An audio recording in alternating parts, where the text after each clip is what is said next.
This video was made possible thanks to my friends at Kiwana Chevrolet GMC. Feel free to check out their inventory at kiwanacars.com. There's a link in the description. This is a 2020 Chevrolet Malibu. And sadly, this is basically the last sedan they've ever produced. You heard me right. This is basically the last sedan that GM has ever produced, because back in 2019, that was when they decided, oh, we're going to ditch sedans in favor of crossovers and SUVs, which, while a lot of people may have not minded that switch, I'm not exactly in agreement with that idea, as I drive a sedan today, and I probably will always be driving a sedan unless I need more seats or a bed of some sort. But even then, I'm not a fan of these crossovers and SUVs, which I've gone off on how many times on this channel. But thankfully, we're going to appease that annoyance today by finally filming a video on a sedan for a change. And it is a shame that, yeah, basically the 2020 Malibu was GM's last sedan, because in 2019, that was the final model year of the Impala, the Cruze, the Buick LaCrosse, which is my car, the Buick Regal, a bunch of Cadillac sedan models, which, oh, did that greatly reduce Cadillac's lineup if you hadn't guessed. And GMC never had any sedans, so, well, they were already at zero. But yeah, they held on to this. I'm not entirely sure why, if it was just to give sedan buyers one more chance to buy a brand new GM sedan before they said, see ya, bye-bye, or if it had to do something with rental fleets, because unfortunately this car has a bit of a reputation of being a rental car, which I don't think it deserves it completely. It's actually pretty impressive, even though this is a base model, once again, that I'm going to be reviewing today. Yeah, in my opinion, sedans just don't get enough love. They are completely underappreciated in an ever-growing market of nothing but boring, bland crossovers and SUVs. Yeah, let's take a look at some 5-year-old history at this point. Has it really been 5 years since GM ditched the sedan? So because this is a used car, my spec dumps are going to be a little different compared to new cars that I review. And instead of looking at the entire lineup, because now it's really hard to compare and find all of the details in one spot, I'm just going to give you the specs that I can find for the specific car that I'm reviewing. Because we are reviewing the LS trim today, we're going to get a 1.5 liter 4-cylinder engine. This engine produces up to 160 horsepower and 183 pound-feet of torque, and unfortunately, this is paired to a continuously variable transmission, which means, really not so nice droney engine noises. Fun. We're also hooked up to a front-wheel drive setup, and this combination will get you 29 city, 36 highway, and 32 miles per gallon combined, according to the EPA. And with a fuel tank size of around 15.8 gallons, this will get you a range of 458 miles to 568 miles. Again, this is using the EPA estimates. And I've taken a look at the market to see what these things average around, and the LS in particular tends to average at around $15,500 if you happen to be looking for one in reasonable condition. And before I end the spec dump, I should note that there is an available 2-liter turbo engine on higher end models of the Malibu, but that's not what we're focused on today. Today we're focused on the car we have in front of me, which is the LS. And so we're stuck with this 1.5 liter. If you do want one of these cars, I do strongly recommend you actually go for one of the higher trims to get that 2-liter turbo. You're probably going to want it if horsepower and all that matters to you. Although during the test drive, you might be surprised at my reaction to this 1.5 liter non-turbo. It's naturally aspirated, by the way. Yeah, stay tuned for the test drive. You might find that interesting. In terms of our styling up front, to my surprise, GM actually made a pretty handsome little sedan. No, it doesn't really stand out on the crowd, but honestly, it's not offensive. That's pretty much what they were going with this car, and that might be a bit of a reason why it has a reputation for the boring rental car, because its design doesn't particularly stand out. But there are some nice features. We got a lot of chrome in this grille, which, again, to my surprise, this is a base model sedan, so very shocked to have all the nice bling up front here. Although, were they primarily cheaped out on this base model, and because I know you can get upgraded headlights from this, it's the headlight design. This particular one has it smoked out, and I think that's just a common thing for base models, but the headlights in here are not going to be technically impressive. Halogen bulbs on basically everything. Yep, low beams, high beams, halogen turn signals. I don't even think you get LED daytime running lights on this thing. At least not this far down on the price ladder.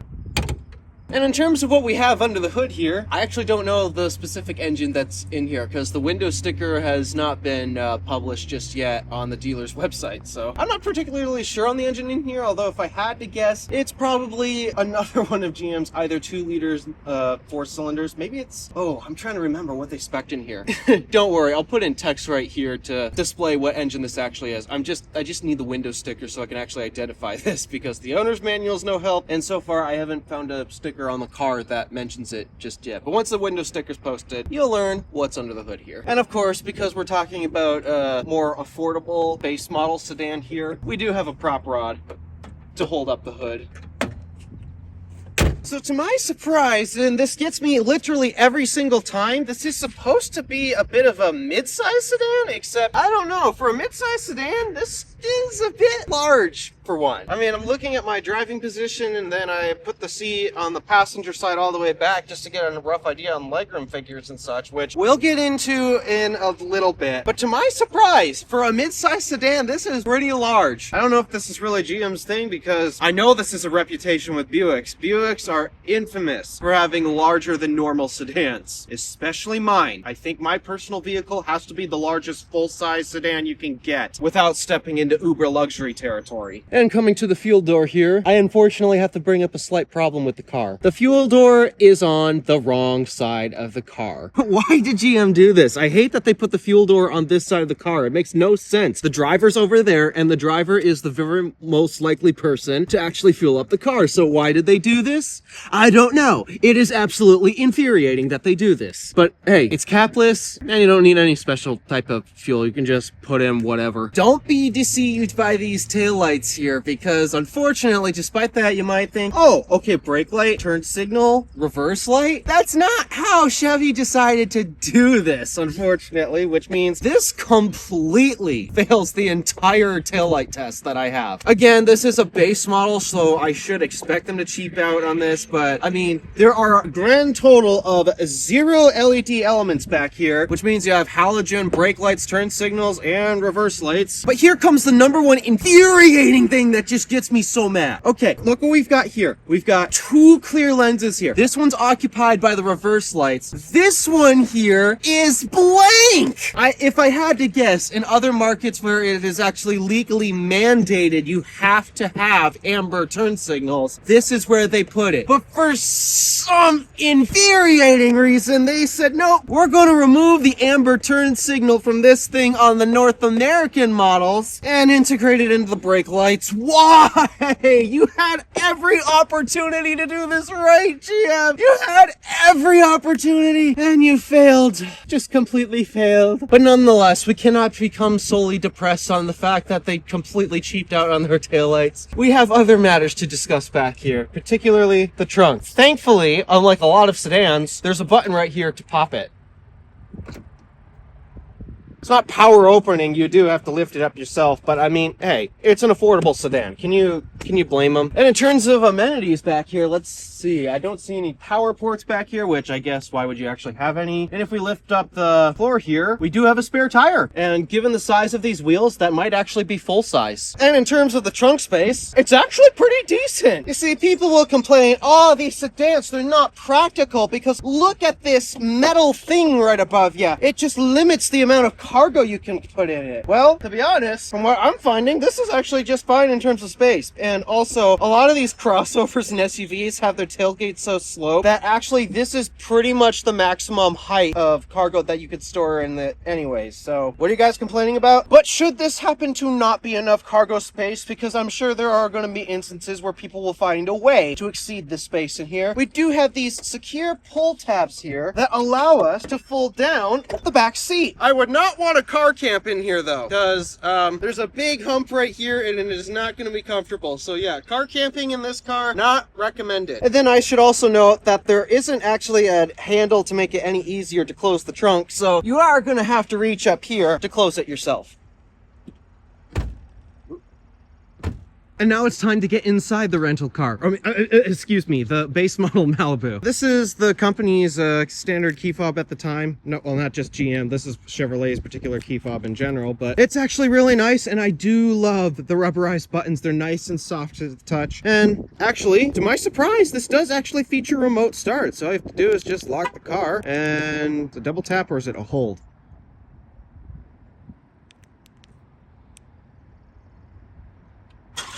It's a hold. Okay, so you just hold the button and then it starts up the car, and then to shut it off, you can just hold it again. And then you also have a button to pop your trunk as well. And yeah, basic standard GM key fob. To my surprise though, actually I was not expecting this. Despite it being a base model, it does have smart entry. Now they did cheap out that they only put the button here and not one on the rear door handles like my car, and of course at the time GM is still not doing the hand behind the handle to open up the door, so you do have to push the button to unlock it. And then we're greeted by a bit dark, but not exactly the unfriendliest cabin I've ever seen. Though because this is a base model, your seats are going to be entirely manual. This includes moving it forward and backwards, your backrest. I don't think this has lumbar. This is your height adjuster, I believe. But yeah, just completely manual seats, and also cloth. Again, this is a base model, so base model Chevrolet is not the nicest materials, but hey, they're supposed to be cheap. They gotta cheap out somehow and offering low prices, even though cars these days are not that cheap. But yeah, getting in, wow, driving position is really good. I love how I can just fall into these instead of having to climb my way into cars. Oh, that's one thing that I love about sedans. And then shutting the door,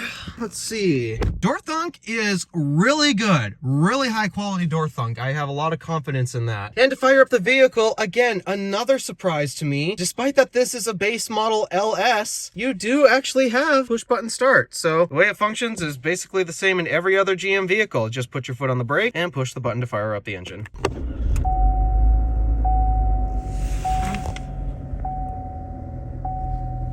So starting off with cabin materials, we got a hard touch plastic right here with a little graining to it, along with a cloth portion right here that's really scratchy on the arm. This is not the best use of cloth in my opinion, primarily just because it's so scratchy. I would have actually preferred a soft plastic if you were not going to put leather here, but oh well. You got cloth on here in the armrests. Plastic chrome door handle. It's not real aluminum. You'll find your lock and unlock buttons right there. And coming to the windows. Uh-oh, I'm not sure how this is going to fare in the windows test. Well, let's figure that out. So driver's window, we do have auto down. Oh no, but not even the driver's window is auto up. That's the level of cheaping out we're talking here. I'm curious though, are there any other windows that are not automatic at all? Passenger's automatic. How about the rear window? Yeah, rear window's automatic too, except just they're all auto down, but none of them are auto up. That's a bit annoying. Coming to over here, we are going to find our lighting controls for, well, our headlights, and then this is to control your interior cabin lighting, which then takes us to our steering wheel here. It is a very plasticky steering wheel. There's no leather wrap on this, so it does feel a bit cheap and not necessarily the nicest thing to grab a hold of, especially while you're driving. But well, again, they're cutting costs somewhere to try to keep this car as affordable as possible. But to the left of your steering wheel, you're going to find your cruise control settings. No adaptive cruise available on this car at all, I believe. And then to the right, you'll find your controls for your little tiny gauge cluster there, where you can view things like your speed and your trip and your vehicle settings and eco stuff, because I mean, this is a sedan. A lot of people buy sedans for fuel economy reasons. So yeah, nice little gauge cluster. It shows you everything you at least need to know and nothing that you don't. And then on the back of the steering wheel, you're going to find some buttons to control your tracks. And then on the other side, I believe, is volume. They're not labeled, but yep, you do have buttons to control volume and your tracks and your media. And I should mention, to control your wipers, it is a dedicated stock right here. Moving on to interior storage, let's see what we've got for space. So starting under the armrest, decent storage. It's not deep or anything, but this is fairly usable for a handful of bottles and such. You won't find any power connections in there though. You got some other pocket right here you could use for coins. You got decent sized cup holders, though do not expect to put any big cups in there. And then you'll have a good place to store your phone, and this is where you'll actually find your power connections. You'll find your USB-A and Type-C ports. Thankfully, despite that this was going out of fashion, they decided, hey, maybe we should put a Type-C port in. That was a smart move. You'll find an aux jack for if you have an iPod you want to plug in or something, everything. And then, which way does this open? This way. You have a 12-volt power outlet right there. In terms of your door pockets, because I forgot to bring that up, you got a nice spot for a much larger bottle actually than the cup holders, and then actually fairly decent storage on the door pocket too. Overall, storage is primarily okay, but that's because they didn't really do anything fancy with the shifter here. It's very traditional. So yeah, you just pull it back for drive, a little further for L, and then you got your buttons on top to shift manually through your gears, which let's see how many gears this thing has. 7. What? 7 gears? That's a bit weird, but okay, I guess we have a 7-speed transmission. That's interesting. What makes it even more interesting was realizing that I'm a complete idiot and totally forgot that this had a CVT transmission. So the reason why this had quote-unquote 7 gears is because they are 7 simulated gears. It's totally fake. Oops. My bad. And when we shift into reverse, we have a not so high quality camera, but it does suffice. And from what I can tell, you do not have parking sensors on the car, so you better hope that you don't get close to anything that the camera or your mirrors can't see. Otherwise, you're pretty much plumb out of luck. Oh, and you can turn on and off your trajectory lines. That's nice. In terms of our climate controls, on the base models, it's actually only a manual setup. You can get an automatic setup in higher end versions of the Malibu, but again, base model. So you only get these manual climate controls, and it's single zone only. Though what I do like is that you don't need to go into a specific menu to control any of your climate settings. Temp, fan, your zones, this will control sending all the air to the windshield, and then this turns on your rear defrost, and then you got your standard AC, which I'm going to throw on because it is getting real hot in here, and then your air recirculatory button. So yeah, it's nice that you don't have to go into the screen to adjust any of these. It's all right here. Unfortunately, this car happens to be missing something that is especially crucial up here in UP, Michigan. No heated seats on the base model. You can get heated seats on the Malibu, but you gotta spec your way up the chain. So yeah, there's no heated seats, and I don't think they offer heated seats on any cloth interior Malibus, so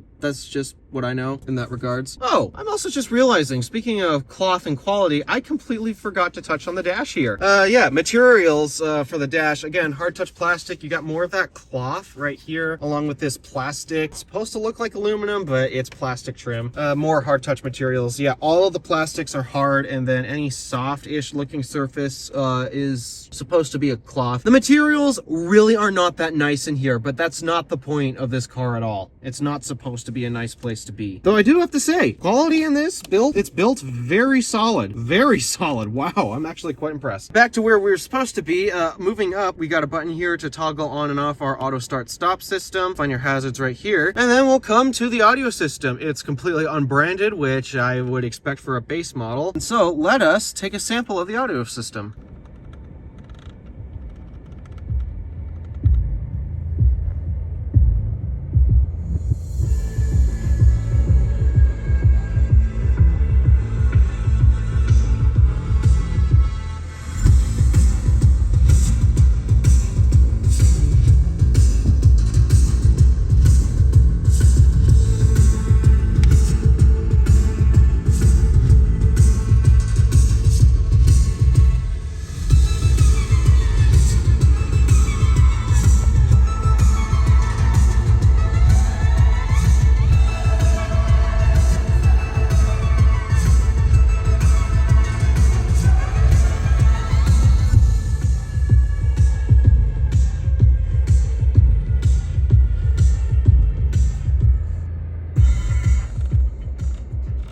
So yeah, it's a bass audio system. It's not going to sound completely phenomenal, like you're not going to be blown away by the bass or anything, but for a bass audio system, it's tuned very, very well, very balanced. Just, yeah, you can tell that it's not going to have a lot of bass or it's going to have a lot of range, but with the range that it does have, it's tuned very well, and I can't really complain too much. And I guess that brings us to our main infotainment system, where this has evolved over the years. It's currently running Chevy's Infotainment 3 system, and because, once again, this is a bass model, you're going to lose a lot of functionality with this. Like, your navigation is pretty much just the OnStar nav, which is traditional Chevy and GM and such. So, yep, no navigation on this model, but oh, does that really matter when you have the cool functionality of Apple CarPlay, where you can use Apple Maps, Google Maps, Waze, what's your pleasure? So yeah, don't be dismayed that, oh, this doesn't have navigation. Just plug your phone in, and Apple CarPlay in Android Auto is a standard feature on all of these Malibus, which is really nice. And then yeah, there's nothing really completely noteworthy of the whole system. It's really simple and easy to use, and there's not too much feature-packed stuff in the settings, so everything's easy to control, everything's easy to find. There's really hardly any complaints with the system. GM did a great job at making infotainment systems. Moving up, we do have our standard manual dimming mirror. I don't know if you can get an auto dimming one on higher end models, but manual dimming, nicely sized though. And then you'll also find your OnStar buttons right here, controls for your dome lights. They are LED to my surprise. And no sunroof on this model. I'm sure you can get a sunroof on higher end Malibus, but no sunroof on this model. And in terms of your visors, let's see what we've got. We've got a mirror. We have no illumination at all. We do detach. We do not extend. So yeah, the mirror detaches, but it does not extend. Let me see if that's true. This one too. So we got a mirror, no illumination, we detach, and we do not extend. It's another interesting spot GM cheaped out on. But what about the glove box? How much did they cheap out on there? Huh, it's dampened. I was expecting it to just drop down. Not lined with felt, but you know what? Of course it wouldn't be. This isn't a luxury car or anything. Hey, what happened to the nice luxury vehicle, chauffeur? Serves you right, man.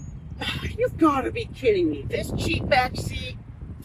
All right, let's get on with it. Well, I guess starting off here, we got a nice, wow, no, not nice, hard plastic here. We got cloth here, a chrome handle that's plasticky, and so much plastic in this car. Not even the window goes auto up. Quiet over there. The door pockets at least have cup holders, and oh, it's a decent storage. Oh, we got a speaker here. Okay, I do like that. I do like to see speakers. Let's see, we have a map pocket here, and we have a map pocket here. So both seats at least have map pockets. That's a good thing. We have no air vents. All we have is just a 12-volt power outlet. Ugh, come on. I wanted more back here. Oh, what's with the hump too? This is a front-wheel drive car. I don't even have as much as a center armrest. What? You mean I gotta be tortured back here without having a place to rest my arms? I mean, it does seat 5, but come on. But what do we have for space? For being a mid-size sedan, this is anything but mid-size feeling. This feels a lot like a full-size. But then again, we're both short. We're 5'8", so of course we're gonna have lots of room. And if we scoot over to where the seat is all the way back, we got basically an inch before the seat actually starts touching my knees. So, well, okay. I mean, it works. I fit. I'm not like cramped or anything, but wow, there's nothing to do back here. It is not it is a very boring, bland back seat. All right. Driving the 2020 Chevy Malibu. So of course there's always a few things to discuss during the test drive. I'm going to first start off with the seating position, because apparently a lot of people actually complain about seating positions in sedans, which I don't get it. Sure, everyone loves to sit up high and all of that, but I mean, if you want to sit up high in one of these, just raise the seat. Fixes that problem. Visibility on this out of the front, it is amazing actually. I've got good visibility, and I have a pretty good idea of how close I can get to objects. Again, lower hoods and shorter hoods, which makes that whole thing so much easier. Side mirrors are okay. The only complaint I have is I think the A-pillar here is not exactly in the position that I prefer, at least in my driving position, but at least forward visibility, it's pretty good. Rearward, it's roughly okay. I've been in worse. The brakes on this do feel pretty solid. All right, so since this is our only turns, let's see, how do we corner? Oh, so much better than the crossovers that I've been reviewing. It's another thing about sedans. They corner better. Why is that? Low center of gravity. And then because they're also smaller vehicles, it contributes to their weight, so therefore these smaller engines. A small engine in a sedan is okay because they're just not that heavy. In terms of ride quality too, ride is pretty good. I would expect it to not be tuned as well for this base model of a car, but no, ride quality is very much sorted in this. We're not talking Cadillac levels, but a lot better than I expected. Oh, it takes it with ease. Why'd they stop selling these again? I don't know. I'm not sure. Oh, they're so fun to drive. So let's see, how do we do for acceleration? Stop. Massive delay.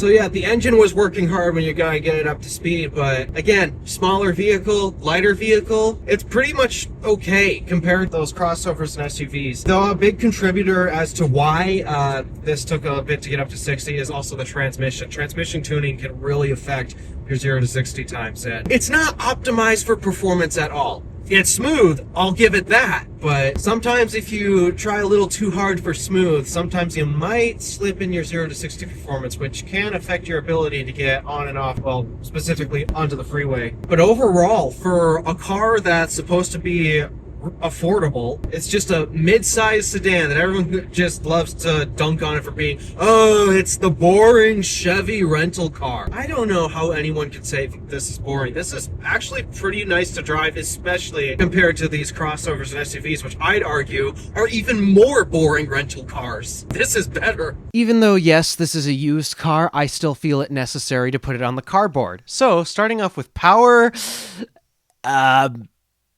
yeah, this time we're getting a 3 out of 10, because 160 horsepower and 183 pound-feet of torque, it only adds up to enough to get you a 3 out of 10 on this one. And for our transmission, some of you might be a bit upset by this score, but I have to give it this. I'm sorry, I do not like CVTs in cars at all, and as a result, we are getting a big fat 0 out of 10. I do not like to see CVTs, and they should stay out of the car if at all possible. And for drivetrain, this is a front-wheel drive only car. You can't really get all-wheel drive with the LS, and so this gets a 2 out of 10. 0 to 60, however, despite its CVT and measly horsepower combination, does give you enough to actually get you a 5 out of 10, which is fairly reasonable for a sedan. I can't fault it for that. And for fuel economy, to my surprise, I did the math, and we work out to an 8 out of 10 for my scoring system, which brings us to a total of 18 out of 50. In terms of the weekend categories, styling, it's relatively okay, but it's kind of bland and not particularly attractive or interesting, and so I give it a 4 out of 10 for that. Visibility is excellent out of this car. I can see pretty well. The hood's relatively short and low, so you can see what's in front of it, and the side windows, it's not the best, but it works. It's relatively okay. I can't complain too much, and so I'm giving visibility a 5 out of 10. Handling, oh, this is why I love sedans. This thing actually corners really well to the point where you can actually have fun if you try. And so I gotta give it a 6 out of 10. It's no sports car, but it corners pretty well. So it gets a 6 out of 10. In terms of fun factor, well, the powertrain might not be particularly the most fun or stellar thing or the ultimate reason why you buy this. I only save fun factor by the fact that, oh, hey, it corners pretty well, and hey, that's fun, so I gave it a 2 out of 10. And in terms of cool factor, well, the fact that this is a sedan is already not helping its case, but then there's another point that really hurts the cool factor of this thing. It basically has the reputation of a rental car, and as a result, yeah,